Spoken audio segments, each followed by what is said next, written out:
a lot of businesses, you've seen this, if you have a second-rate execution, you're in trouble. If you have a first-rate execution, you can run a pretty good business, whether or not you have a perfect strategy.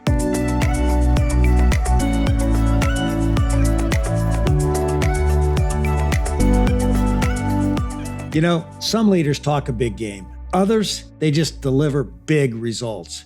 If you want to know what separates the two, keep listening. Welcome to How Leaders Lead. I'm David Novak, and every week I have conversations with the very best leaders in the world to help you become the best leader that you can be. My guest today is Jamie Dimon. He hardly needs an introduction, but since 2006, Jamie has served as the chairman and CEO of JPMorgan Chase, the largest and most profitable bank in the world. And in this conversation, you're going to get the full Jamie Dimon experience. He's got so much insight into what it takes to cut through the BS and execute big changes in your business. I love that about Jamie. He has a real allergy to anything that's going to gum up the works with too much bureaucracy or over-strategizing. The great leaders know, and Jamie knows it for sure, that you get results when you get to work. If you want to cultivate a bias towards action, you're in the right place. Here's my conversation with my good friend and soon to be yours, Jamie Dimon.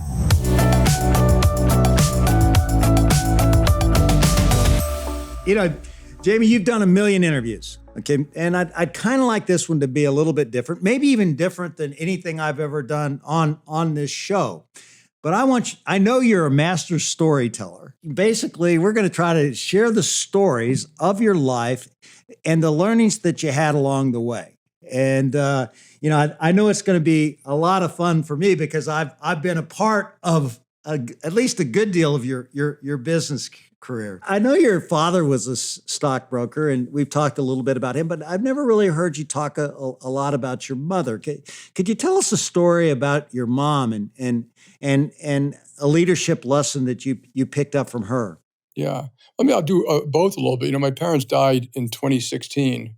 And if you'd asked me before that about, credit for what you did and how you grew and stuff like that, I probably didn't talk about it a lot. But now I'm looking back and you realize that very fundamental values you have, come from them. And the values were pretty basic. And I call them Greek, but they probably were just values that a lot of, folks have. One is you do the best you can. And whatever you do the best you can. It wasn't about how you did. It was simply that did you give it your best? The second was you treat everyone well. Like, if you mistreated anyone, like a waiter or a taxi cab driver, that was unacceptable. And as a codicil to that is you didn't allow other people to be bullies, which sometimes got you in trouble a little bit. And the third is do something with your life, but it's about purpose. So my dad was a stockbroker, but he was much more interested in philosophy than being a stockbroker. And the purpose could be, so my older brother became a physicist, a real physicist, MIT, University of Chicago, Niels Bohr Institute. My twin brother became an educator, but it was doing something with purpose. Draw your Picasso and make the world a better place through that purpose. And you could be art, it could be science, it could be teaching, it could be being a parent. It wasn't anything than just do it well and have a purpose. And they were pretty strict about that, both of them. My mom was a Spartan. And when I say that, I really mean that. I mean, she was a beautiful woman, but she was pretty tough. Like I saw her, the only time I saw her cry was when JF Kennedy got killed. And I got home that day and she was crying. Other than that, not even when we told her she had pancreatic cancer or, and she said, I've had a great life. And so she was, I would say, kind of stoic. She became very early on a women's libber. And she also went back to college when I went to college. So she hadn't finished college. She'd gone for a year or two at Brooklyn College or something like that, and then stopped to be a mother. But she always did things like, I'll tell you a quick little story about my mother. My mother's, we must be 12 or 13 years old, and my parents are having a glass of wine in the living room. And my father says to my mother something about, her name was Themis, which means justice in Greek, by the way. I believe the goddess of justice. And he used the word, you're acting hysterical. And I don't know if you remember those books about the second mystique or the second sex. And she said, I told you not to say that, Ted. He said, well, when you're acting hysterical, you're acting hysterical. And she said, I told you not to say that. And he said it one more time, and she walked up to him and took her wine in his face and left the room. And he was in shock. And the three boys, we've never seen anything like that, not in my house. And now, of course, the three of us were like, the revolution has begun, because he was the boss. Like, just you. And it was like, we're going to overthrow the king. And to his credit, when we all sat down for dinner a little bit later, he came back and said, I just want you all to know your mom was right. So that sounds like the Jamie Dimon I know today. The other thing about my mother, you got to understand, my mother was a Freudian. So my father kind of was, but my father was more like us. Like, what did they do? Blah, blah, blah. But she was like, why did they do it? And so I was like, so you have these conversations. I don't care why they did it. It's what they did. And so, but because of that, I read a lot of Freud before I finished college. I mean, I read almost all of it before I finished college, just to how people think. And of course, a lot of Freud was wrong, but it is a real insight into trying to figure out how the mind works. Yeah. How much do you think that really helped you as you started working with people? Quite a bit. I always try to be, I think both sides, trying to act and do something, but also try to figure out people and their motivations. There are all those EQ things you talk about. Are they real? Are they authentic? What motivates them? Why? Treating people respectfully. So yeah, I do think it helps in part of your life. You're always thinking how the world works, but also how people work. And both, as you know, both those things can be very complicated. And we still spend most of our time trying to figure that stuff out. How did the fact that your dad was in finance and was totally indoctrinated in that world, how did that impact, where you headed? And when you think about your dad, what was the biggest thing you learned from him that you took into the business world? So of the three boys, I was the only one who took an interest in finance. I worked from the summer, basically like doing mailings and answering phones and stuff like that when I was 14 or 15. But I was interested. I always read the papers. I always read the business section. I read the sports section. I read the. So he nurtured that. He didn't make anyone do it. Like I said, my older brother became a physicist. My other brother, educator, which my parents enormously respected. But I was interested in that part of the world, and so he'd give me stuff to read. I remember reading a book that Merrill Lynch had done, like how to read an income statement and balance sheet. I read Graham and Dodd. There's a big, thick one, but there's a one called The Intelligent Investor. I probably read it when I was 15, and I bought my first stocks when I was about 14 or 15. And so that my interest was piqued. I wasn't heading to be a stockbroker. In fact, my father didn't want me to. His view was, a lot of people are like, the grass is green on the other side. He didn't think it was what I should be doing or stuff like that. And I didn't head to be a stockbroker. But yeah, of course, it nurtured my interest. And, I wrote a couple of papers in college about business and stuff like that. So I was interested. But the interest was more about building something great. I would read the stories about companies that had really done interesting stuff and built things and bought things and, made more employees and stuff like that. So yeah, it nurtured it. Gave me stuff to read. I remember a very humbling thing. He came home one day, a couple of times. You remember Yum Brands. So take a business you think you would understand, like a restaurant, and you can understand what the profits are, and that you actually eat there, as opposed to like chips, which is hard for a kid. But he would take, and back then annual reports were much shorter, and he would rip out the page that had the price, and he'd say, "Read this thing, and tell me you would pay for it." And for anyone out there, I don't care how smart you are or how good I think you are, you will be humbled by that exercise. And so it really becomes a discipline about what makes you think about things and how you think about values that's so cool. That's so great. And so you grow up in this rough and tumble neighborhood. You get into the street fights, and here you end up going to Harvard. Okay, I don't really see you as a Harvard guy. I know you could definitely do well there, but that had to be a different kind of place for you. So I went to Tufts University. I was one of those deferred admit. So you're going to go, but back then you had to work for 2 years. I worked at a consulting company that doesn't exist anymore. And I did well at school, and I didn't go in very nervous like that. But my wife tells the story, because I met my wife in the second year there, as you know. that, I was the guy in the class, like wearing the leather jacket, a t-shirt and jeans, not prep, and I hadn't gone to Harvard undergrad or Yale or Princeton or, a lot of that. But I loved it because the Socratic method, for those who don't know, you sit in a class with 80 people, you read cases, and then the real world is messy. So this is not like theory anymore. Like even when they talk about capital markets, it isn't like, supply demand curves. It's like, why do things trade this way? And why do people do those things? And why do so many business ventures succeed and so many fail? But you learn that and even today, if you and I went there and sat through a good case, as your friend Andy Pearson taught, and I went there when he was there, you learn a lot from listening to other people. And that is I still do that. You sit around the table, why, what, when, you went to other companies or things. And so I liked it. I wasn't, people were afraid of public speaking, had a hard time. People who weren't a little proficient in numbers might have had a hard time, but I kind of loved it. Made some great friends there who I still speak to. Steve Burke. Yeah. My wife wasn't that happy with it. It made some people kind of nervous. But once you settle in, once you see the people, you get to know them, and you're having fun every day. It's pretty good. So you meet your wife, Judy, at Harvard. When was that aha moment you knew that she was the one? So she was introduced to us by a friend, Mandel, who you may actually have met at one point along the way.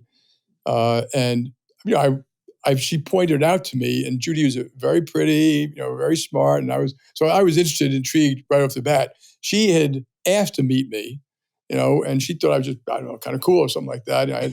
She talked about wearing sunglasses and T-shirts, and I really, really wear sunglasses. I'm not quite sure what she was talking about, but I called up her house. She lived with like 6 other women. One of them was the president of the finance club. I was the vice president of the finance club. And I was speaking to her about some event we were doing, and then Judy got on the phone and said, "Hey, do you want to play some tennis?" I said, "Well, sure."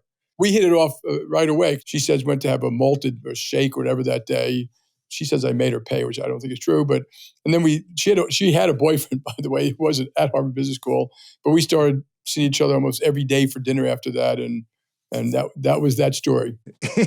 Fantastic. And how long you been married now? Been married 42 years. What would you say are the biggest learnings you've had on how to make a marriage work for that length of time and have the success you guys have had as partners? When you give advice in this, that you learn a lot. You just do it well, like all the time. And so I'll tell you some of the things I think we did well. First of all, we were devoted to each other and kids. So we wanted to have kids, we wanted to have a family. She had a professional career, but for anyone out there, the younger people who listen to this, that's when you have a job and kids and you're still 28 years old, that's when you're kind of burning the candle at both ends.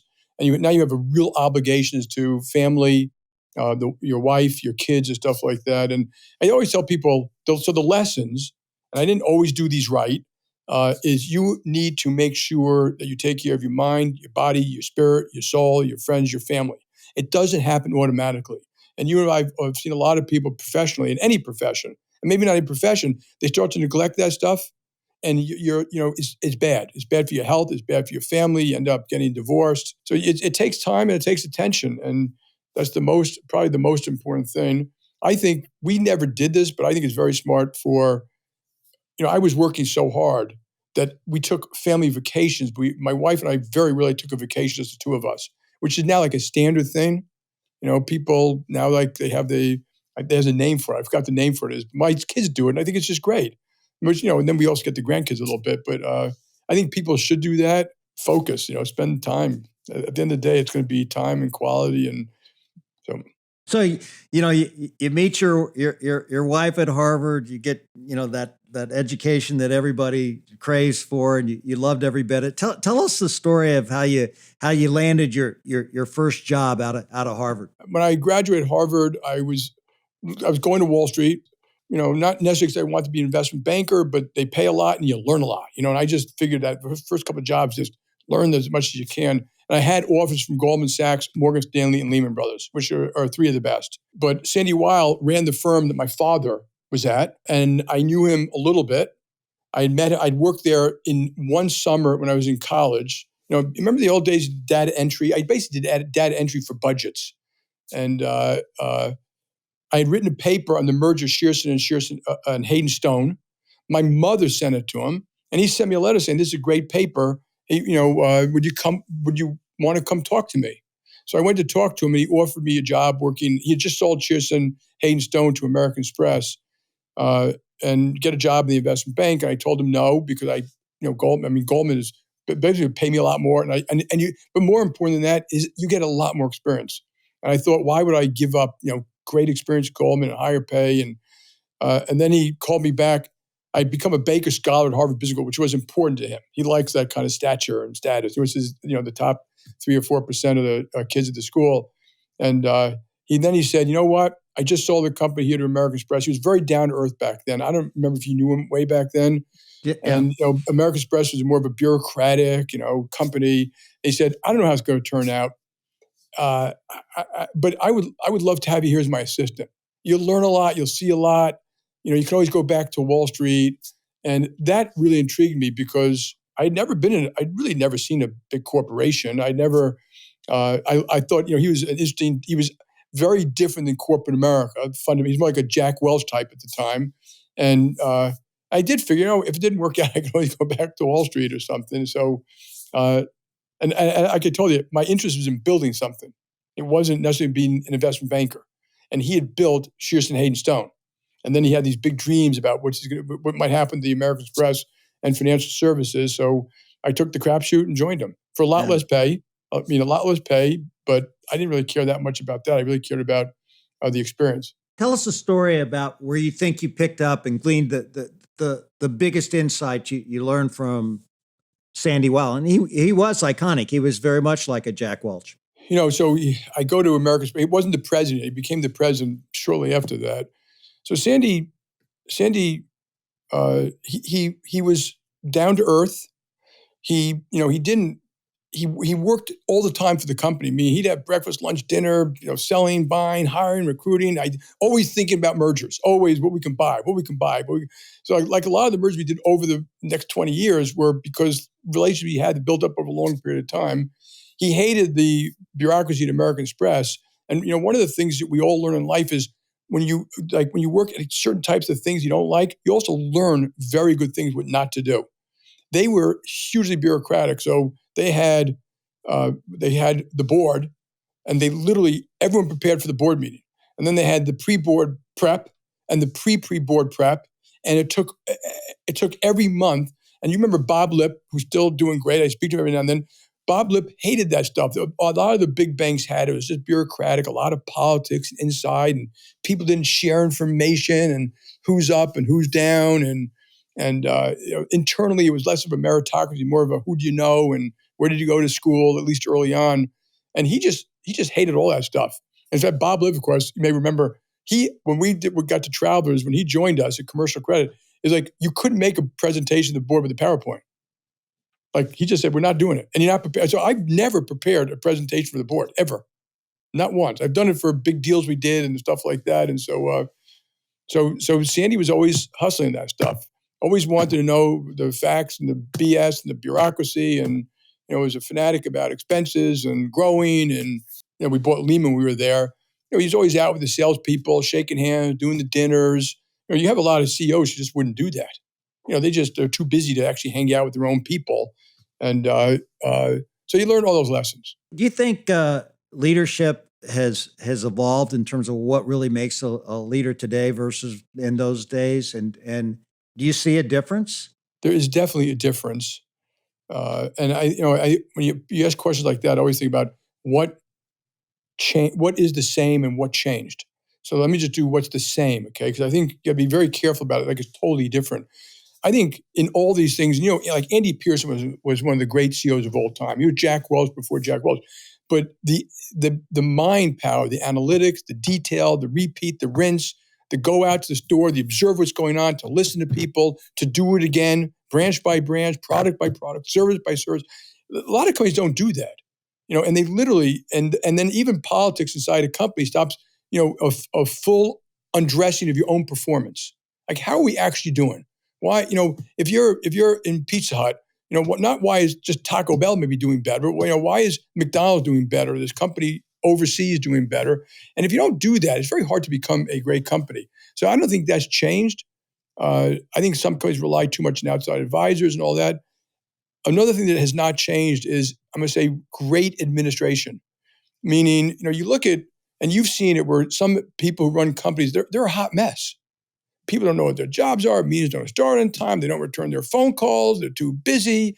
And I've used as an example, a military example, but Ike Eisenhower, during Normandy and D-Day, 150,000 troops, 7,000 ships, hundreds of aircraft, 30,000 paratroopers, food, guns, bullets, timing, planning, and you got to run stuff.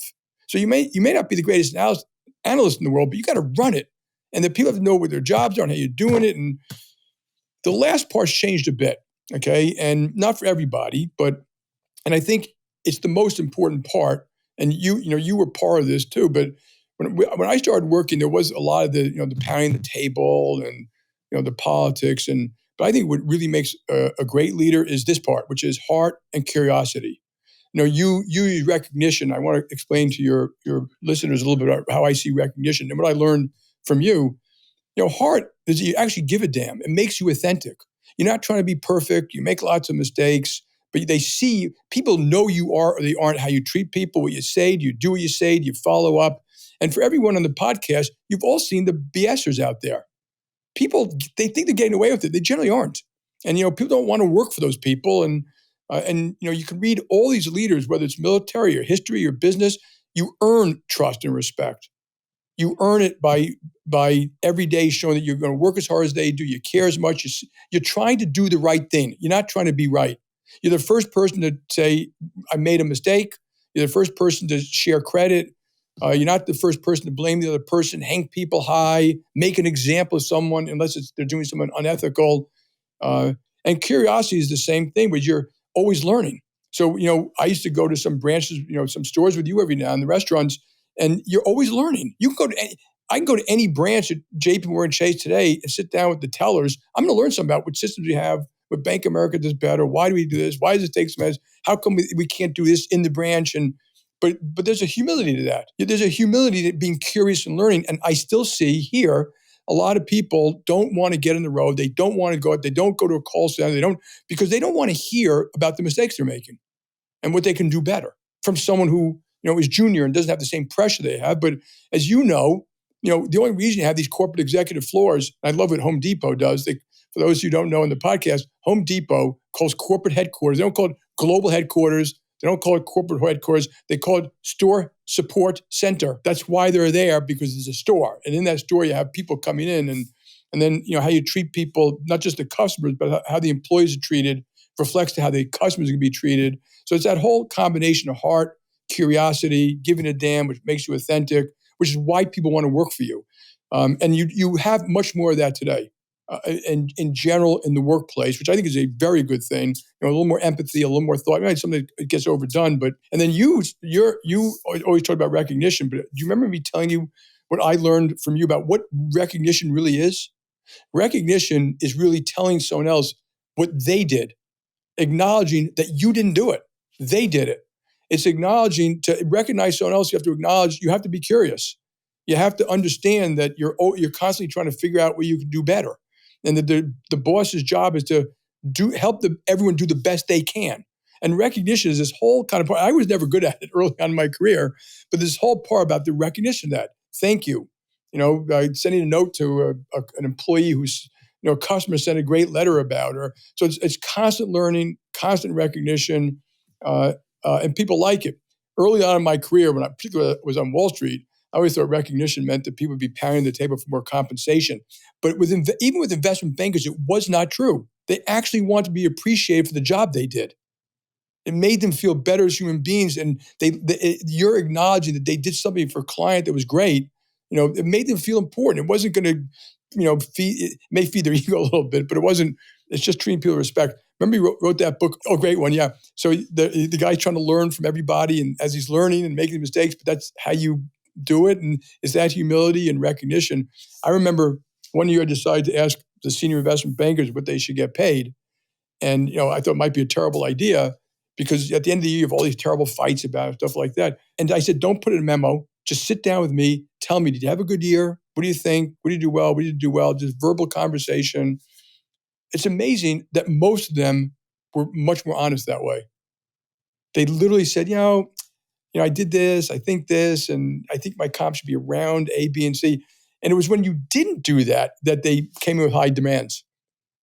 And so I think just showing respect to people goes a hell of a long way. Like those who watch Ted Lasso, that Ted Lasso, the beauty of that story is that Ted Lasso, he didn't know anything about soccer, but he can get them to football, get them to play as a team, get rid of the demons each one have, get them to respect each other more, get them to have fun doing it. As you were moving up with and taking on new companies with Sandy Weil, you and Lip, Travelers, commercial credit, you were always buying these companies and then turning them around. What did you learn are the basics of a fundamental turnaround? What do you have to do? Yeah, so if you look at what we did, we were quite successful, but it was not strategic. It was more opportunistic. So you're right. We bought companies that had nothing to do with each other sometimes, and all cultures are very different. So the first thing I did was would sit down with the management team like dinner, get to know them. What do you read? What do you look at? How do you run your joint? What reports do you have? Like, what did people? And you could see instantly that a lot of people step up right away and they want to build a great company. They tell you what's wrong, and a lot of people they defend themselves. They're blocked. They won't look at the numbers the right way. They look at them the way that makes them look better, which of course is a disaster for any business. And who's open? But the first thing is walk in their shoes. So and go to the belly of the beast. So when I remember Travelers, the insurance company, I went to go get to know all the actuaries and all the underwriters. When we bought Salomon Brothers, I put an office on the trading floor, the fixed income trading floor, the belly of the beast, right there. They were shocked. I started to go through all their trades and all their positions and take them to dinner and then start fixing it. I'm looking back, we never said we're going to do a transformation. We just sat down with the business heads and said, what do you do? What are you doing? What are we going to build? What are we going to grow? How come we're not growing the sales force? How come we're not doing this? How come this company is doing better? Should we fix the technology? Our expenses too high?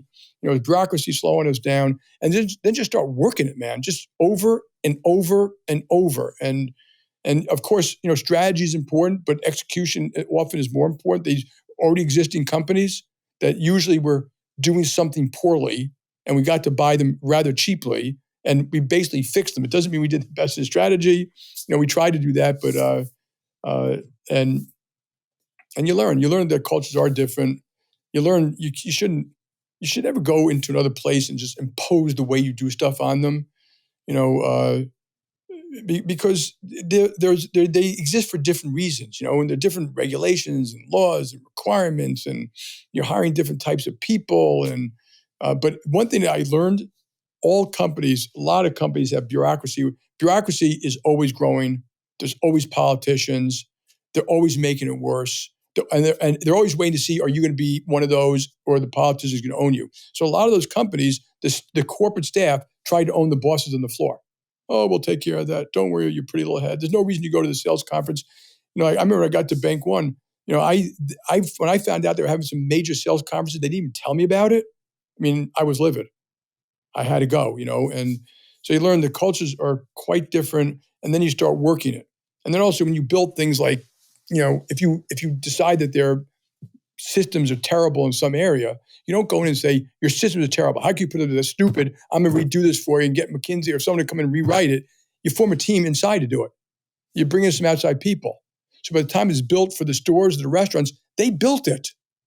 You just nurtured it. And it came out a way that everyone thought was the best way. And then you and I have learned all the tricks along the way to figure out the politicians and the BSers.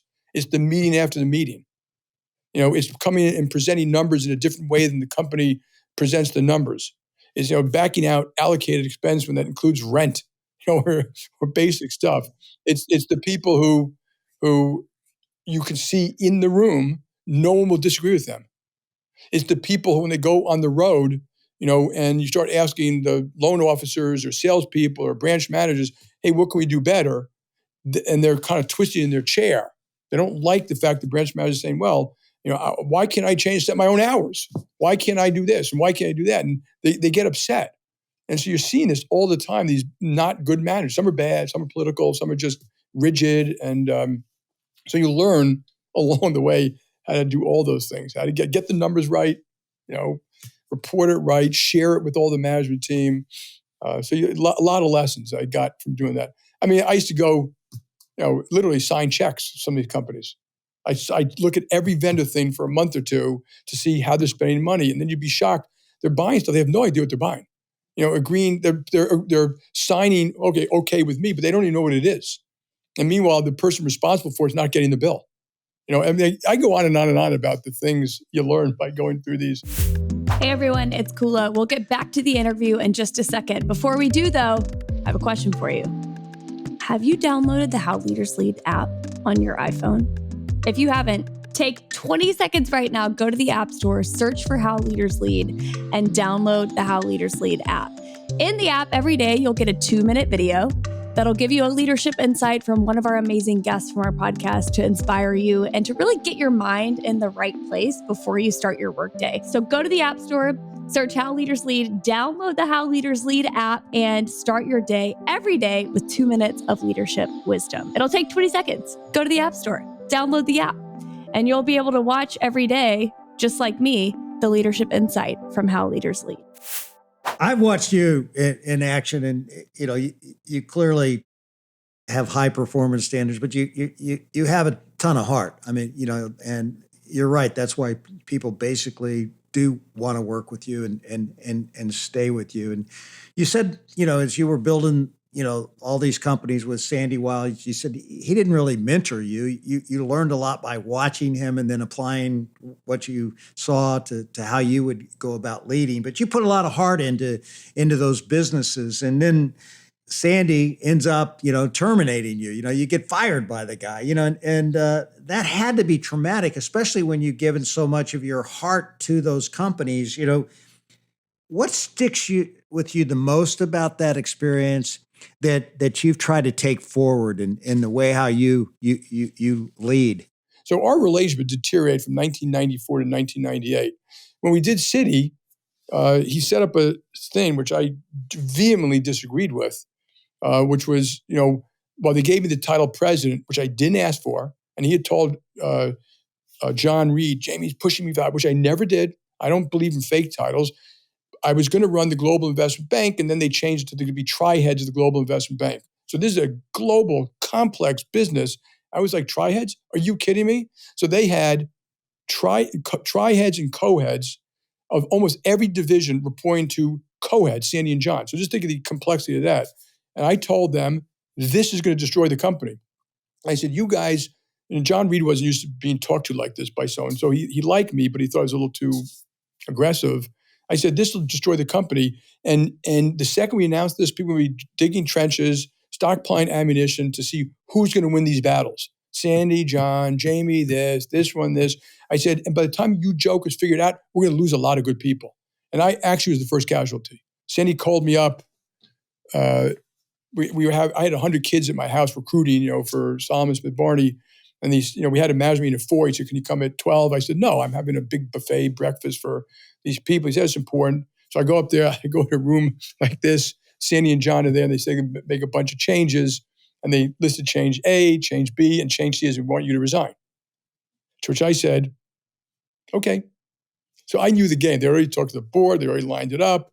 I was actually shocked about A and B. I was not shocked about C. And I should have known that, and Sandy, look, you got to ask him the motivation.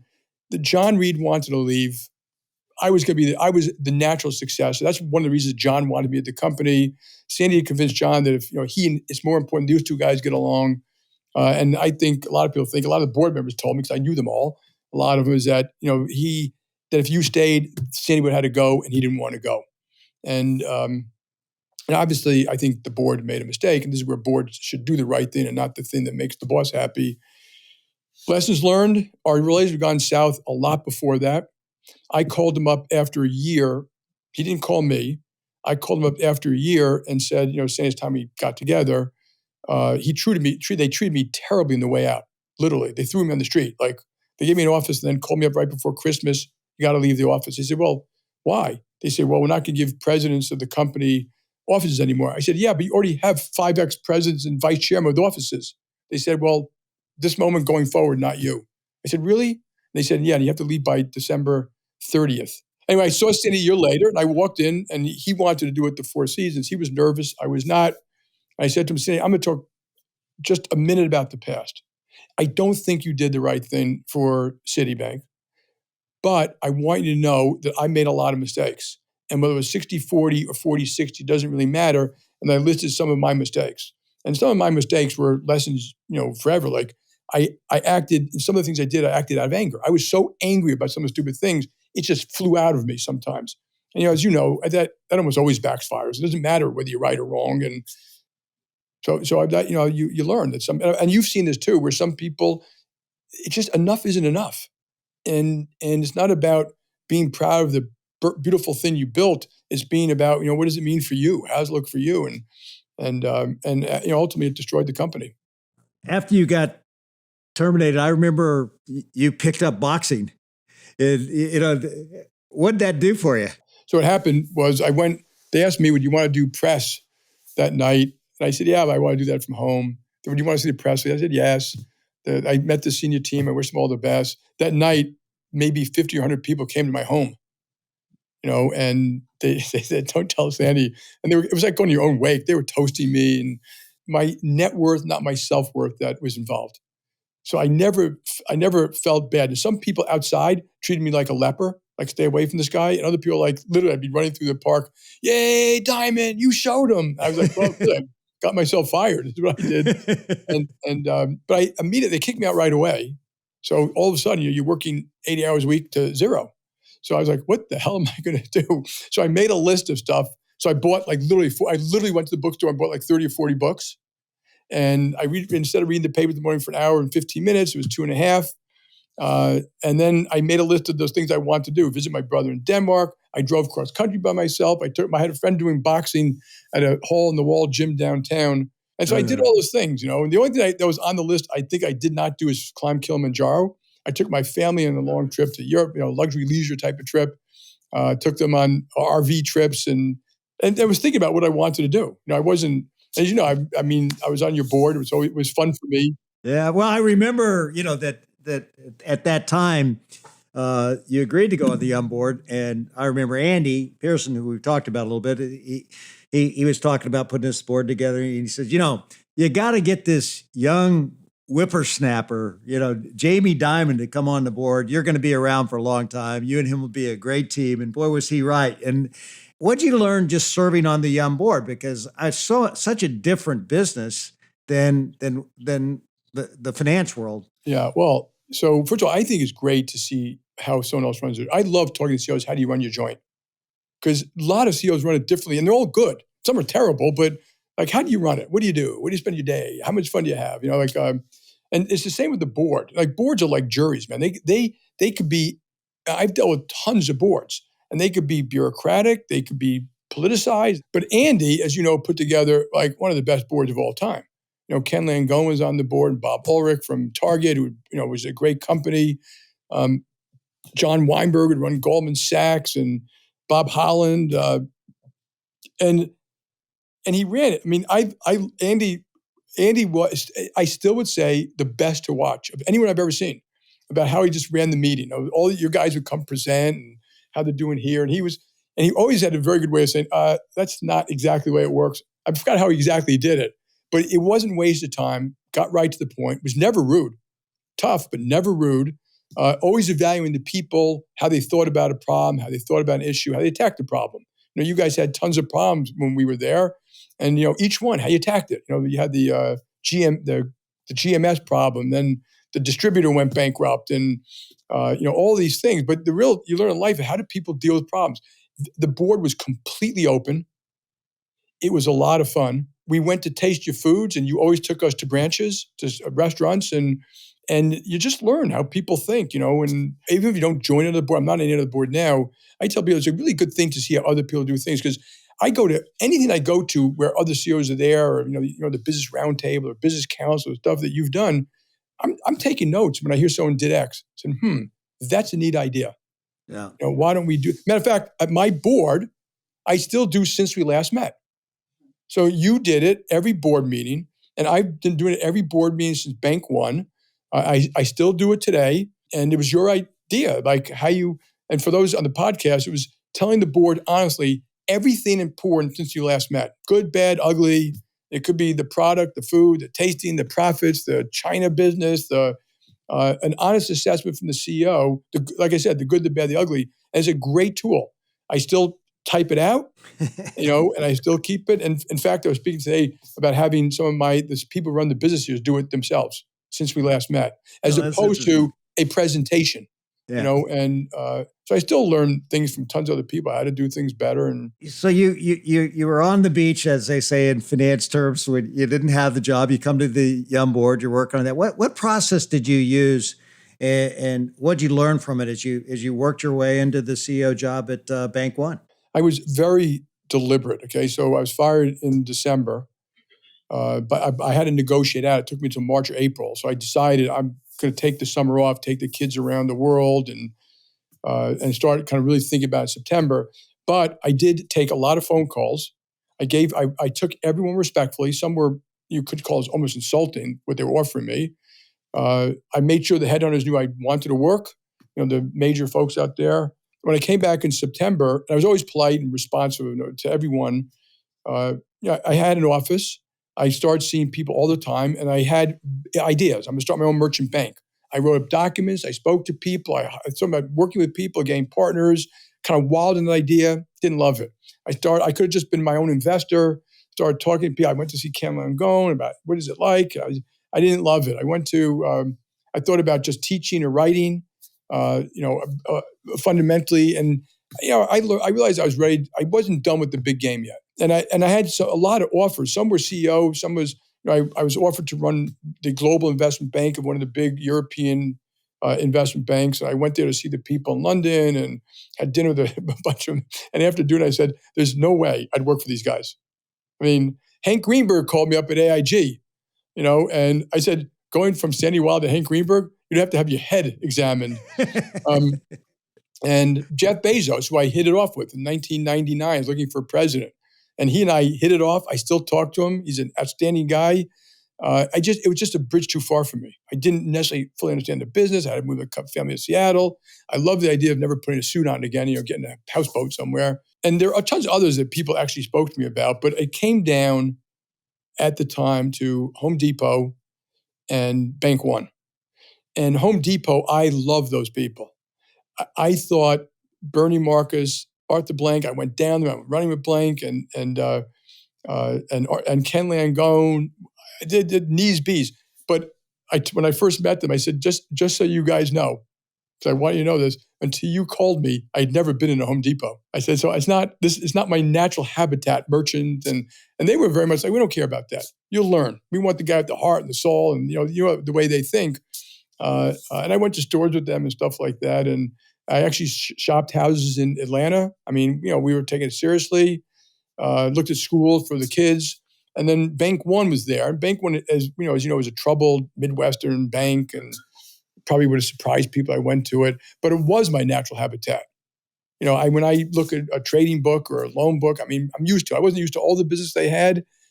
Moving to Chicago was going to be hard, but I wasn't done yet. And, they offered me chairman CEO, and I decided, I put half my net worth into it at the time.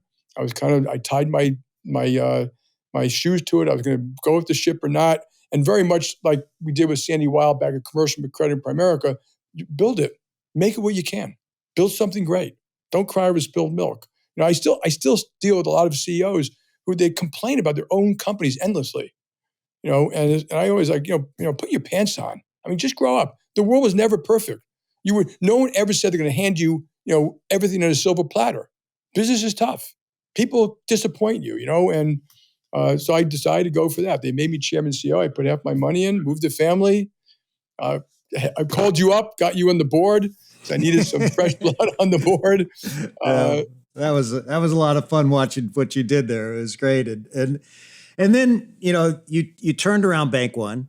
It was a great success story, and JPMorgan Chase decides to come and acquire Bank One. What did you learn orchestrating that with the JPMorgan Chase CEO at the time, Bill Harrison? I mean, how'd you bring it all together?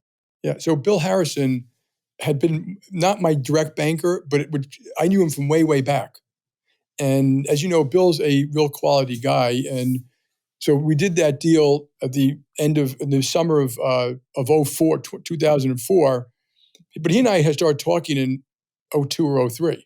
And I'd go see him regularly. And I had told you guys on the board that there are 2 or 3 very natural mergers for us. One was Fleet and one was JPMorgan Chase. And JPMorgan Chase fell by the wayside because they'd gotten too big and they'd bought Chase. But because Bank One did better and better, and they were having some tough times, it kind of came in that target range again. And so I went to see Bill. Bill and I kept on talking. He said to me at one point, hey, I can't do a deal now. My shareholders will kill me, but it's so natural. I don't have a successor, really. Would you promise me that you will call me if you're ever going to do something? And I told him, Bill, I cannot promise that, but I understand about the industrial logic. And he and I started talking about the industrial logic to people. Now, in reality, it was called. He called it a merger of equals. We got the premium, but we also got the control. If you remember correctly, I was ordained to be the CEO literally from day one. So I wasn't the CEO from day one, but the board was going to be 50-50, and I was going to be the CEO in 2 years unless 75% of the board said no. So that meant 4 of my directors would have to vote against me. And you may remember the last minute, there was a little fight at our board. You guys were at dinner at my house in Chicago, and we had. Oh, I was a big part of that fight, as a matter of fact. Yeah, but some people are like, don't do the deal. You can't trust these New Yorkers. Oh, you can't. If Jamie can't be the CEO day one, we can't do the deal. Well, that was a good reason to keep it in Chicago. Yeah, I mean, they were coming up with all kinds of reasons, Yeah. And I said, look, if Jamie can't work with Bill Harrison for 2 years, then there's something wrong with Jamie Dimon. That's correct. And they said, well, you remember, I'm not going to mention his name. He said, but, well, you've never been in a boardroom, like that. You're missing something here. I said, well, I do have a hell of a lot of common sense. And, there's a big fight. But anyway, the rest is history. Yeah, you're absolutely correct. And you make a judgment call in life, and that we all thought I knew I could trust Bill Harrison. And he wanted to leave. They needed a successor, and they needed someone who's going to run it. And so neither Bank One had just gone from being a terrible company to a mediocre company. JPMorgan Chase was part of it. There are a lot of deals had taken place, but it never completely performed. So in reality, but the industrial logic was perfect. 2 not great credit card companies and credit card, enormous economy scale put together. We had a great retail system. They didn't, but they had great branches in New York. We both had middle market businesses. They had an investment bank. We didn't, but we could bring those products and services to the clients around the United States. They were global. We were not. And we just started working it. Like literally and I remember starting these, like you've had the business reviews by business, payments, systems, ops, by country, by investment banking, middle market banking, consumer banking, credit card, and never said we're going to transform, but just went to work at making it a better company, be an honest assessment, setting real targets for ourselves about what we should be performing, removing the management that was political and bureaucratic. But Bill and I spoke all the time. Like I was running most of that stuff, but he was completely supportive. In fact, there was one time that at a meeting, someone said, Jamie was very rude at this meeting we had. I was criticizing them for these insurance deals they thought they were doing to protect the company from auto warranties. And he went on and on that Jamie did this. And Bill said, excuse me, that did not happen. He said, well, you weren't there. He said, I was in the back of the room. And he was asking you a lot of very good and smart and tough questions. And Bill was a little surprised how deep I went into all these businesses. And at one point he said to me, are you going to do this all the time? I said, yeah. I said, pretty much till I leave. And, very often, he didn't always agree with the stuff I was doing, but he said, hey, it's your company. You're going to be CEO in a couple months, whatever. But then it came to one guy that I wanted to ask leave, who I thought was a great politician, but a complete self-server, took care of his, the buddies of this, and was kind of a hatchet man for Bill himself. And I went to see Bill. I said, he's got to go. And Bill said, well, I totally disagree with you. He's been key here, blah, blah, blah.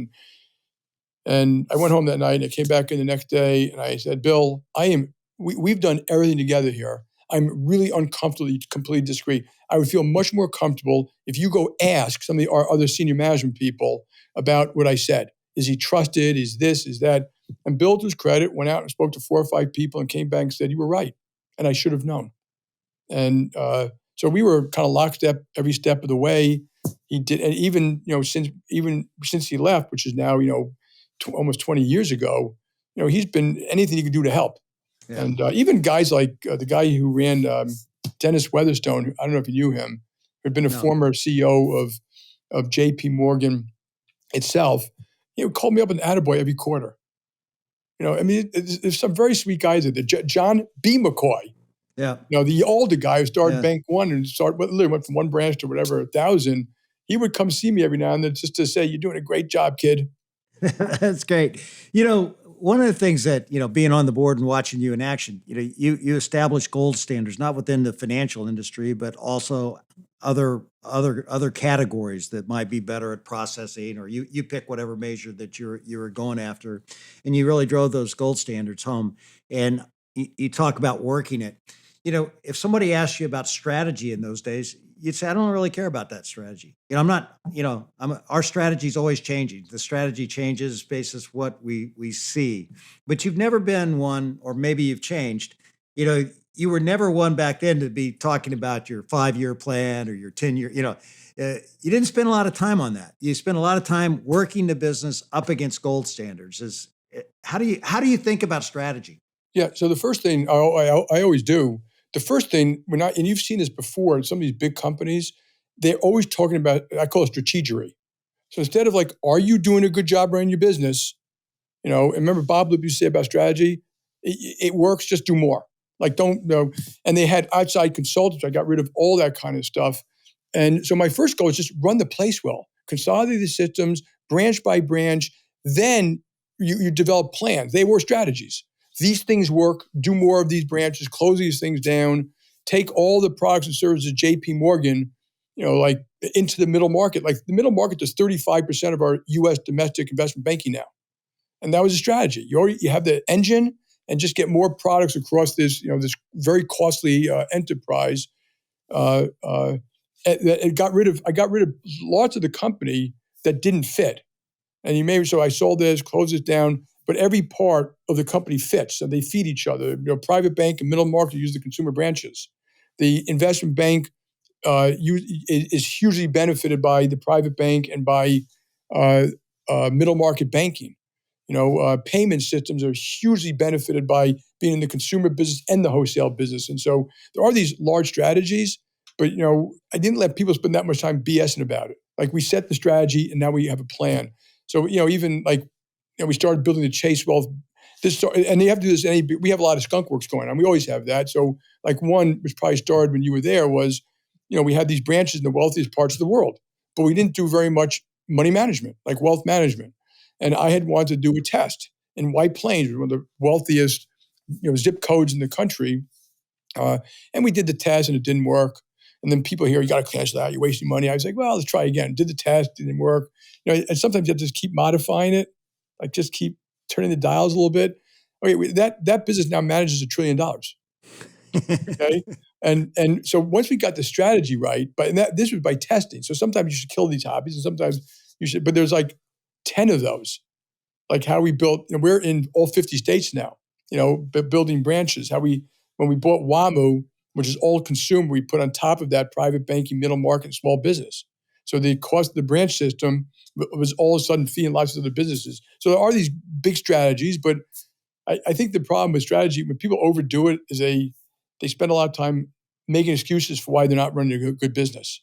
It's sort of like the way I would describe what you just described is you keep working on what's working, and then you work on what isn't, and they just keep evolving that as you go forward. Yeah, I'm always very cautious when I see, we have to transform the business, because you are doing that over time, but you're doing it. You have to do it at a very detailed level and a strategic level. Yeah.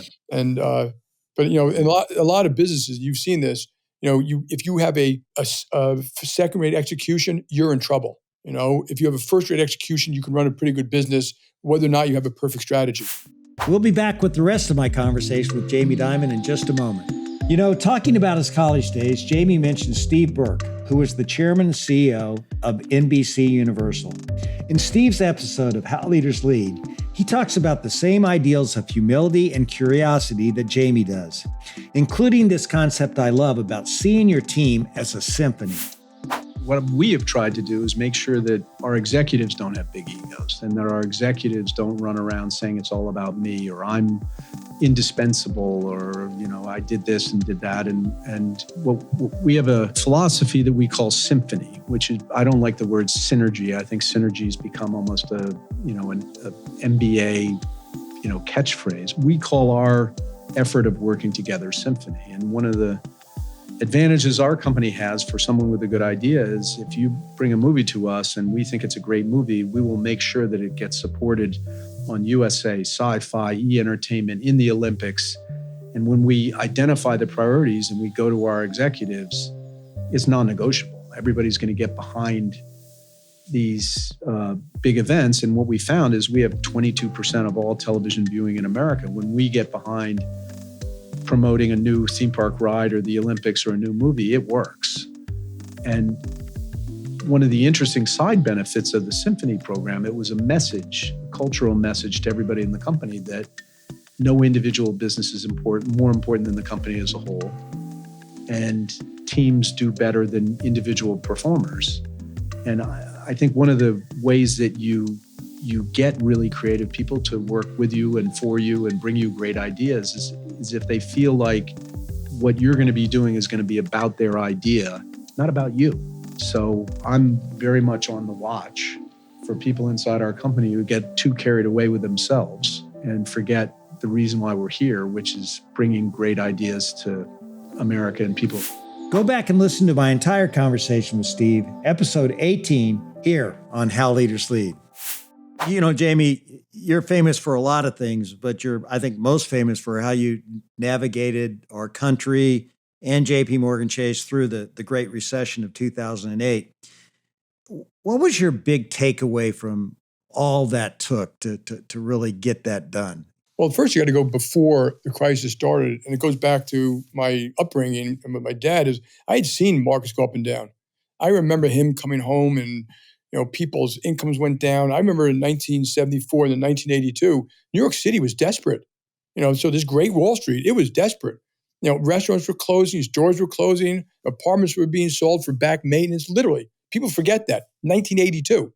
And so even way back then, when I was with Sandy Weill at Travelers, Primerica, et cetera, I used to do presentations for all the stockbrokers about how we have to be able to deal with all these ups and downs. And part of the name of the game is just continue to serve your clients, do a great job in the downs, not just in the ups.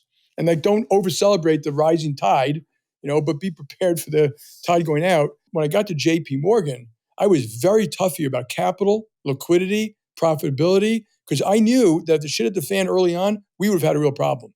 So before that, and then get real risk management in place. So if you talk to the folks here, they were shocked at the detail I'd go into every position, every risk, the what ifs, how bad can it get? And I made them do stress tests that they were like, it'll never happen. I said, I don't care what happens. And it's kind of what happened, by the way. I said, I want to know if it happens that we survive to serve our client.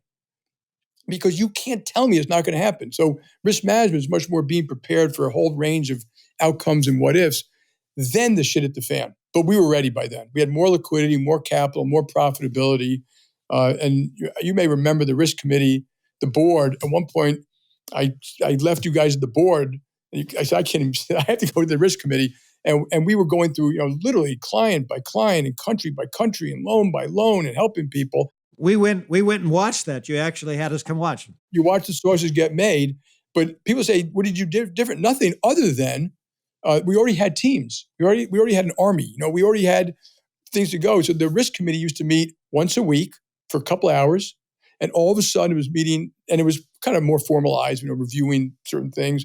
And all of a sudden it was meeting 5 times a day, every day for a year.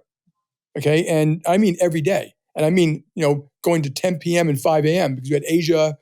We had to be up for that. And we were on calls all the time with regulators and governments and clients. And but the machine was working. And then the formality, when you were there, the formality went away. It's like, hey, David, don't come up and make us a presentation about the mortgage problem in Denmark.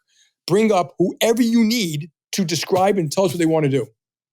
And so we were making, battlefield decisions mostly to help clients, because JPMorgan was actually in quite good shape. And then you just learn how people operate under stress and strain. I mean, some people are great, and some are just children. So, all right, and so you literally helped take the country out of this crisis. What was the single biggest, darkest moment that you had during that period, and how did you said, some people don't really know how to handle crisis. How did you personally handle it? So the first there was Bear Stearns. So the world was rocky. Subprime was going down. Some hedge funds had problems. Quant funds were having problems. Markets were down. Bear Stearns stock had fallen from, I think it had a market cap of 20 billion to 15 billion to 10 billion, which is a real sign of a problem in a financial company. And then I got the phone call on March 13th, Thursday, 2008. I was actually having dinner with my parents at a Greek restaurant down the street here. And it was maybe 9 o'clock at night. I had to leave the restaurant because I couldn't hear. And Alan Schwartz, the CEO of Bear Stearns, said, Jamie, I need $30 billion tonight. Otherwise, we're going to go bankrupt in Asia in the morning. And I said, Alan, I don't even know how to get $30 billion, but let's have you spoke to the Secretary of Treasury? And he had. I called up literally our senior people. I said, get dressed and go to the office. And we had hundreds of people come in that night, start going through the books of Bear Stearns. And we told Hank Paulson, look, let's just get them to the weekend. That gives us, 48 hours to figure out if we could save Bear Stearns. And so we had this lifeline, which I won't go through, with the Federal Reserve about how we're going to do that. That was our idea, by the way. And now I had 1,000 people, 2,000 coming in, doing what you call due diligence. Every loan, every asset, every real estate, HR policies, litigation. Can we handle it? What are the integration? What's going to cost? How much would we write down? And we did, probably 6 months of work in 2 days, and bought Bear Stearns that night. Signed the thing that night. That kind of thing is the moment where you're breathless. It was the same way I felt when I signed the document. It's like one signature merged Bank One and JPMorgan. So I sit in my office late at night, and I'm signing that piece of paper. And I know I'm taking an extraordinary amount of risk, which we think we can handle. And I'm also subjecting my people to a tremendous amount of work. Because people forget, it's not the deal. The press writes about the deal. It's the next day, 30 or 40,000 people are working on stuff that is brand new to them. People are going to lose their jobs. People are going to have to consolidate stuff. They're worried. They're nervous. It's, you're literally working 7 days a week. But the worst moment was, so Bear Stearns was bought, and we thought that might be saving the system. But 6 months later, Lehman didn't make it. Lehman didn't get bought. Lehman disintegrated. And that caused disruption around the world of payments and systems and money, and things shouldn't happen that way, which they did fix, by the way. But even after that, AIG, the largest insurance company, Citi, Bank America, is one after another. But the Fed finally, and we did a lot of stuff, but there was really the Fed at one point putting all these programs in place that by March of 2009, the markets were hitting all-time bottoms. But I knew we're getting near the end because the programs were going to work. And it was going to release stress in the system. Markets would stop going down. People could take a deep breath, clean up the crap from the past, but go on. And so, but that was a lot of stress. And I think I just do it the same way, which I try to, this is what I find with stress, okay? The only thing that really satisfies me when I have stress from work is to work. Like going to work, I can get depressed and really stressed out on a Saturday, but if I come to the office on a Saturday or Sunday and I start working on the problems, it immediately goes away from me because I'm doing something and stuff like that. And so, but away from that, it's just to get your sleep, get your exercise, do something that takes your mind off it for a while with some, stupid TV show or something like that. When you have little successes, even in the middle of a crisis, get the people together for a little cocktail party and thank them. Yeah. Little things like that to just relieve it. And you've had so many successes. If you built, JPMorgan Chase into by far and away the number one financial institution in the world and one of the best companies in the world, Looking back, what would you say has been your biggest disappointment at JPMorgan Chase, and what did you learn from it? People would probably point out the whale. We lost billions of dollars in this terrible idiotic trading thing. And I was, of course, heavily criticized, legitimately. And of course, at one point, someone asked me on an analyst call, is it just a tempest in a teapot? I said, yes. But at that moment, I didn't know how bad it was. I had been told something which was not accurate. And I remember coming back late one night. I said, I want to see the actual positions, the actual what ifs, the actual stuff, reading the stuff. And my heart stopped when I realized what we had done. And I immediately got on a call with analysts and said, we've lost $2 billion. We're going to lose more. We made it was badly managed, a bad strategy, badly reported, badly done. It's my fault, and I'm sorry. It is something that had gotten away, wasn't properly reported, I won't go into. But I do remember, but again, I don't consider that my worst moment. It was just terrible. And I actually got all the PR people and communications people together, the manager, and said, you know what? They're going to crucify me. They're going to crucify our company. I said, forget that. We're going to lose some money. We've got clients around the world. When we wake up tomorrow, we're going to serve our clients around the world. And I remember driving in the next day. I was very early, like 6:30, when they called me up and said, Jamie, all the TV cameras out there and all the newspapers, and go into the basement so you can avoid them. I was, okay. And the closer I'm getting to the building, I'm saying, wait a second. Why? I'm not going to do that. So I got out of the car. They all come running up to me. And they say, what are you going to do? You're going to lose your job. And I said, we're going to fix this problem. I looked up the building. I said, but I want you to know how proud I am of the 7,000 people in this building serving their clients around the world every day and the great job they do. And that's how I felt. That was like a stupid problem. It wasn't, but I've learned so many lessons, look, you've been part of it, how to run meetings and how to notice politicians. But the biggest mistakes are always the same. People. When you put the wrong people in the job, that means that it takes a while to figure it out. Bullshitters are pretty good at it. They've been bullshitting for 25 years. The people who reports them are going to be hurt. The company won't do a good job. It takes you a while to figure out to replace them. And you get better at that. You just get better at that over time. You see the pattern recognition. Are they respected? Are they treated? Are they honest? As opposed to, are they the best chest pounder and the best salesman and they work their ass off and things which may be important, but that doesn't mean they're a good leader. So the whale was what everybody would go to.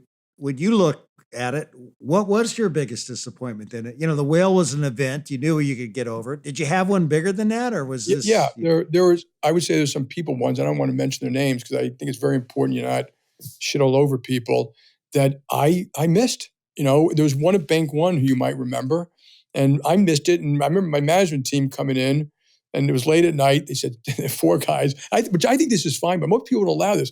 4 of them said, Jamie, sit down. I said, okay. They said, we're going to tell you something. Don't say anything. Just listen. I said, okay. And they proceeded to tell me how this person we'd hired running this part of the business was a bad guy, a liar, dishonest, said things and did things. And I listened and I didn't know. And I did, and sometimes you can't tell people. So what I said to him is, I hear you. With the smoke, there's fire. Thank you for saying this to me. It's now my problem. And they were right. And then there were a couple of ones at the JPMorgan Chase where I made the decision. I hired that person in Bank One, where I made the decision. I missed it, or I took too long. And I hate it when I make a change and people say, "Thank God you did that." You know what I always say to them? Well, why didn't you let me know earlier? I mean, you may be the boss, but I love reading history and I love reading some military history, and you see the same thing where there are bad generals. Ron Daniel, who ran McKinsey, always said, David, you said you're going to learn, and you learned this. It sounds like it's your biggest, disappointment. Is it said, the business will always run.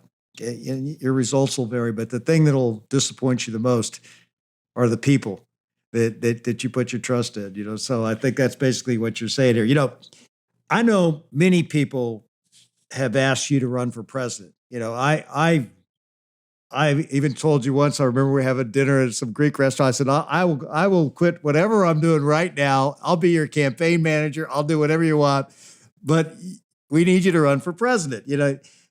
What have you learned about yourself that's kept you from jumping into that briar patch?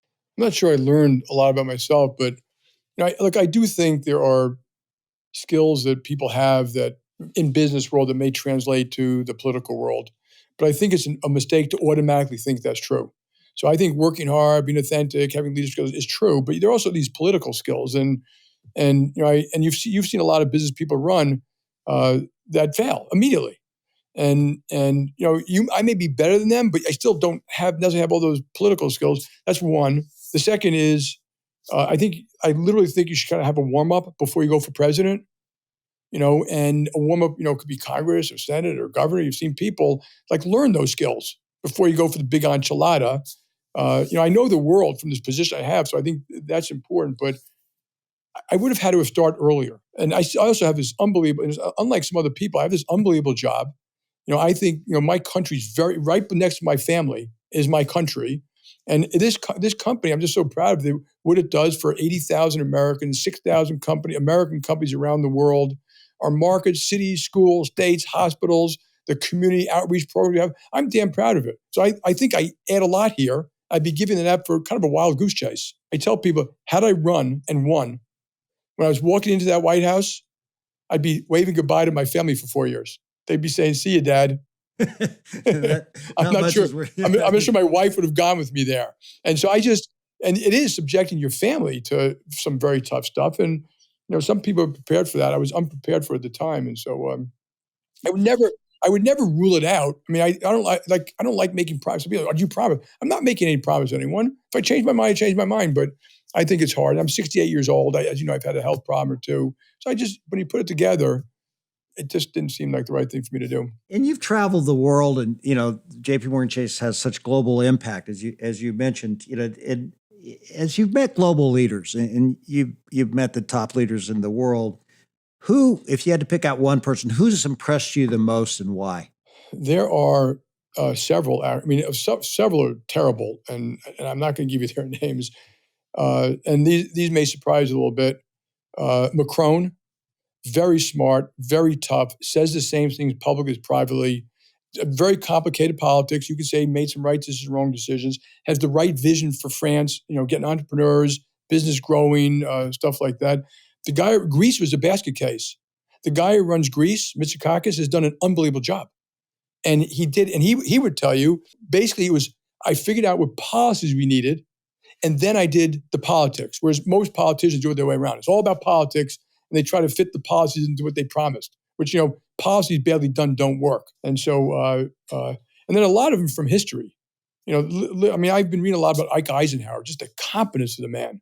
He surrounds himself with great people. Everyone spoke up. There was no game plan. He got rid of all the policies. He was able to deal with all the complexities. And George Marshall. I mean, so I get a lot of inspiration from people not just existing. Ulysses S. Grant.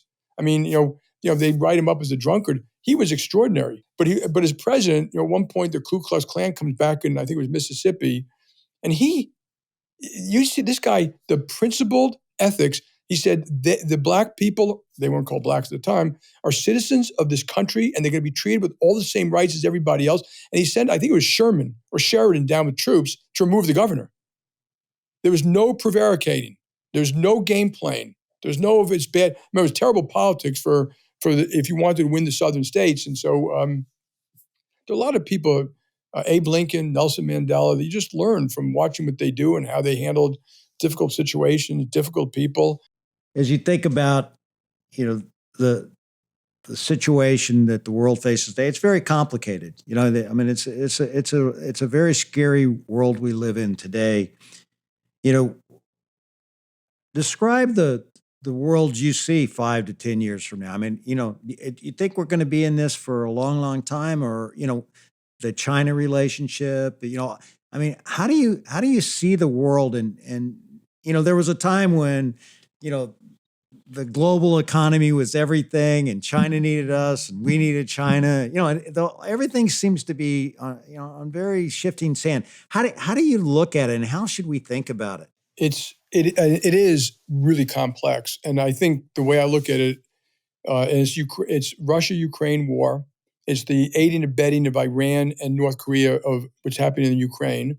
It's Iran's nuclear program. It's the terrorism in the Middle East against Israel, and then India, and then China's part in that. Kind of not with it, they're not part of that evil part, but they're aiding and abetting it with microelectronics and buying oil and gas and all these various things. It's dangerous. And you're talking about, this is not the economy I'm worried about. This is the future of freedom and democracy in the world.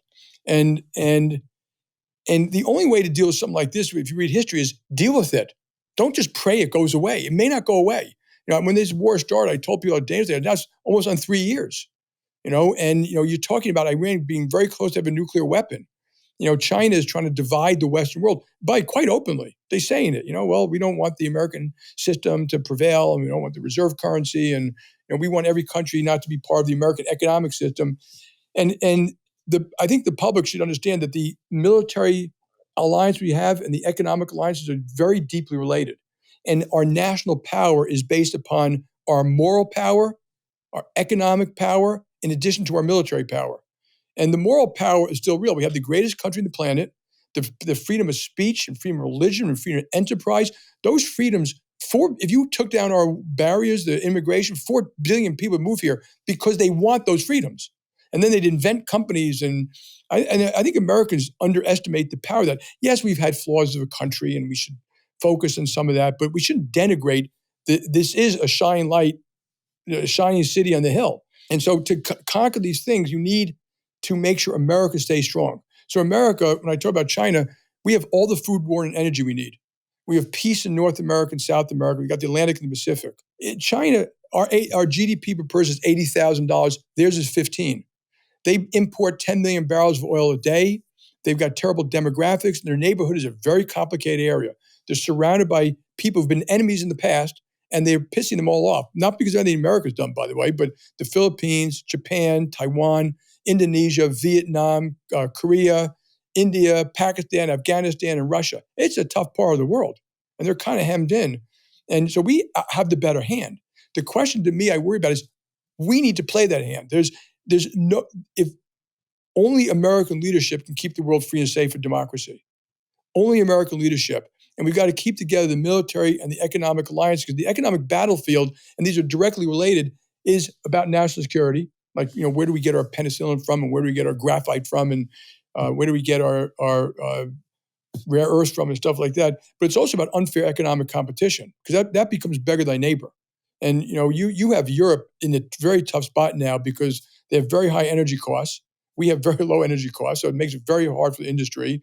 And then China can sink their car companies. So you have a very complex situation. So my view is build America. Start with our own civics.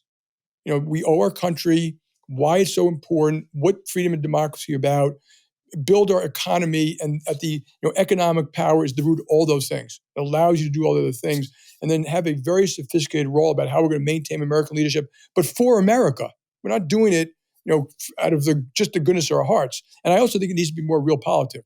We lecture I go all around the world as you did, and we're constantly lecturing people about their labor laws and their climate and their all these things. And I'm not against furthering human rights, but it should be subordinated. So it needs to be subordinated to national security interests and realpolitik.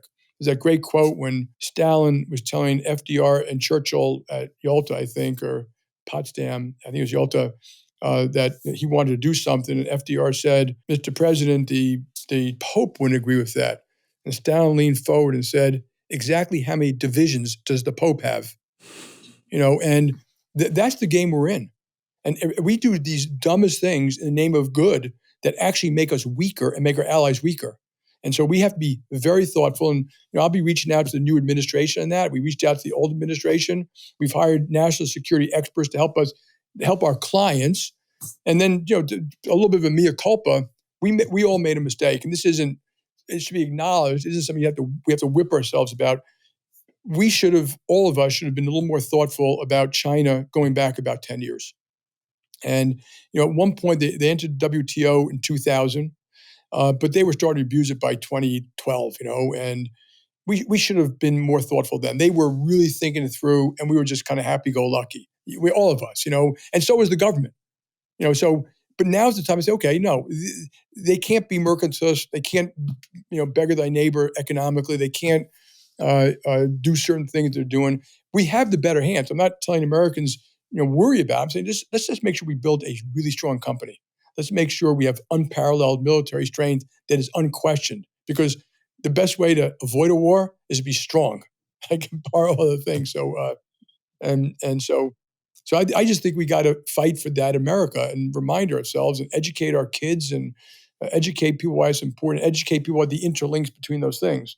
It's we've covered a lot of fronts here, and it's been fun, having this conversation. I want to have some more with my lightning round of questions. And are you ready for this? I'm ready. 3 words that best describe you.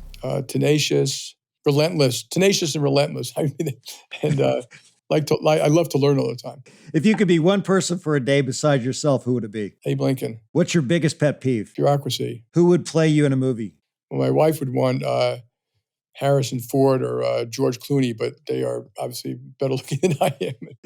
What's a Greek delicacy everyone should try? Moussaka. The last time you put on boxing gloves and punched someone? Oh, God. That was 15 years ago. Your favorite memory from the U.S. Open tennis tournament? Opening a business week one day and seeing Steffi Graf serving in a picture, and then I looked really closely at what was behind her, and I could see my little daughter, who's 8 years old, looking at her. That was probably the best moment for me. And my granddaughters have been, those big, what they call teletrons, whatever. They've been on that a couple of times when they're watching I try to take them every year. What's the one thing you do just for you? Read history. Your most prized possession? My family. If I turned the radio on in your car, what would I hear? Just music, just general music. What's something about you few people would know? I'm actually a pushover, and I'm actually quite easy. And I think that might be just a little bit of a stretch. If you ask all my family members, who's the easiest one when it comes to where you eat, where you travel, what you do, when you get up, they would say, Dad. I just want to do whatever makes me happy. What's one of your daily rituals, something that you never miss? Reading the papers in the morning. All right. Well, we're out of the lightning round, and I just got a few more questions, and we'll wrap this up, okay? I got to ask you, tell us the story of what it was like when you had your first child. Well, that's, I think for everyone, that's like an unforgettable experience. And I remember my wife had some complications with that, so it was a cesarean. So she came out looking good. But I remember holding her, my little daughter, with a little teeny rib cage, and then she stretched, and just holding this little stretching baby. And then she yawned and hiccuped, which, she did quite a bit. And like holding a new life in your hands is extraordinary. You now have this incredible family with 3 daughters and 7 grandchildren, and you've now got a 2-year-old grandson. You have all these daughters. And what was it like when you finally got the grandson? Well, first of all, I have 2 wonderful son-in-laws. And you have a daughter, you probably worried like I did earlier, like, what if you don't like the son-in-laws? Like, what if they get married and you don't? I adore these kids. They're both wonderful fathers and husbands and son-in-laws, and they're delightful to be with. We all travel together. We like their families. So we're like one happy-go-lucky. When we finally found there was a boy, I mean, it's hard even to contemplate it for us because I never had a baby boy. And so, but he's quite, I put him in quite a pampered category.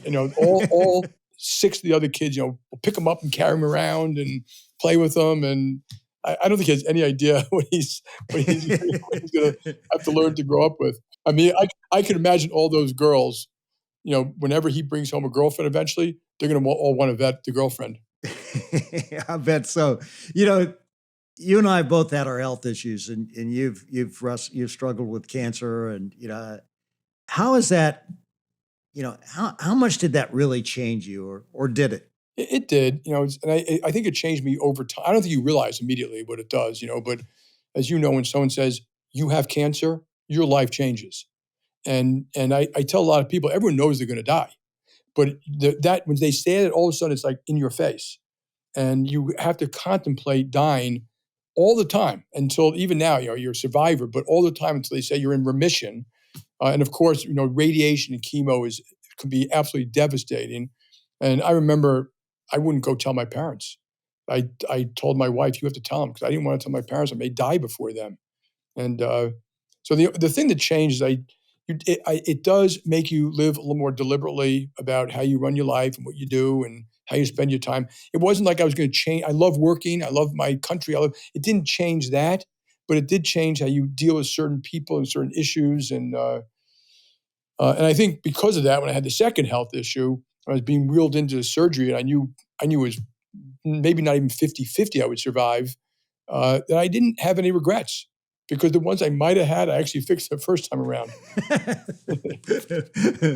You know, a mutual friend of ours, it's the late head of Goldman Sachs, John Weinberg. He had this line, which I love. He said, you either grow or you swell. Yeah. How do you manage not getting a big head? I mean, just think of what you run and everything you've accomplished. And this is my belief because I always quote him too in that, because that when people get the big job, it's shocking sometimes how they act. And all of us who get the big job is actually creates more humility because how little you know about certain things, and yet you're responsible for them. But other people, but I think what it is, it's how you're grounded. And that grounding comes from your whole life experience. But it's the insecurity. It's the insecure people who, when they get that big job, it makes them so insecure that the way they fix it is by controlling the meetings, by having friends of Bill, by having friends of this, by everyone knows this is what they want. And they never want to be embarrassed. They never want to look bad. They're the ones who won't go on some of these trips because they're afraid of being criticized. And you see these traits. And you see them and that doesn't have to be the CEO of a company. It could be the CEO of a division. And other people, there's none of that. I tell people, and you know how insecure your listeners may not understand that when you run a company. So make believe I'm running a trading desk that does mortgages. And if I want to do mortgages, I have to call that guy who runs it. He knows more about than I know or anybody else. I say, hey, what about this? What about that? Why don't we do this? But maybe he gets promoted. And now he's running 6 divisions, mortgages and credit and equities and stuff like that. Well, all of a sudden he's an expert in 1 and he's learning 5. And then he gets promoted again. Okay, now he's an expert in 6 and he's learning 30. And so the higher you get, the more insecurity it breeds, which is why I think that some people, they turn inward, they get scared, they block it, they cover up their anxiety. And other people, they're more like, they realize they don't know all that stuff and they reach out for help. And they have that curiosity and recognition and all those things we talk about, heart and curiosity. But I think it's how you're grounded. I don't think it's just, it happens. Yeah.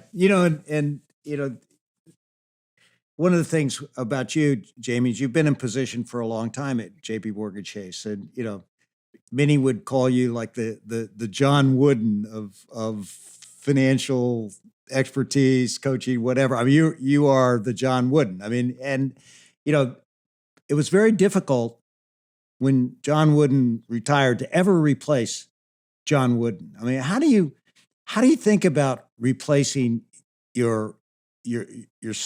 And do you give yourself high marks on your process that you have for that? Yes, so far, obviously the decision is the most important, but the board is fully engaged. That my board knows everybody. They see them freely. They take them out. So there's no blockage of those folks. We have the same list everyone has about, all the skills you need and stuff like that. But at the end of the day, I put character and culture as that's a sine qua non. Heart, curiosity, work at drive, grit. You better have a little bit of grit. It's this basket of things that make up a human being. It's not one thing. And we have people with great skills across the board. And I think the board believes that, and I believe that. I took the board through successful succession planning, unsuccessful succession planning. So like what worked and what didn't work. Several people on my board have been through it. So they've told the board how they approach and stuff like that. So we're doing it pretty systemically. And we think we've got people who've got that full broad range of capabilities. I don't like it when someone says, what are you looking for? A technologist or a marketing person? No. You're looking for that whole set of stuff. That they carry the culture, they got the energy, they bring people with them. They don't have to be perfect at any one thing, but they have to have that spectrum of stuff where people actually want to work at the company, they get the best out of the other people, and I think we have many people who can do that. Last question here. If you could give one piece of advice to any leader, what would it be? I would go back to make sure you have heart and curiosity and give a damn and understand that you don't know it all. And, you're not even the expert anymore. Jamie, I want to thank you for all this time, and I want to thank you for your friendship. You're always there. You're always there. I mean, we don't get together all the time, but when we do, we pick up from where we last left each other. And, last year, my wife passed away, and in February, you and Judy were there. And you're there for people when they need them most. And I thank you for being that kind of friend for me. You're an amazing guy, and I'm blessed to have you as a friend. Well, David, you've always been there for me also, and both you and I love you, and it's great spending some time with you. Yeah, thank you very much, buddy. Appreciate it.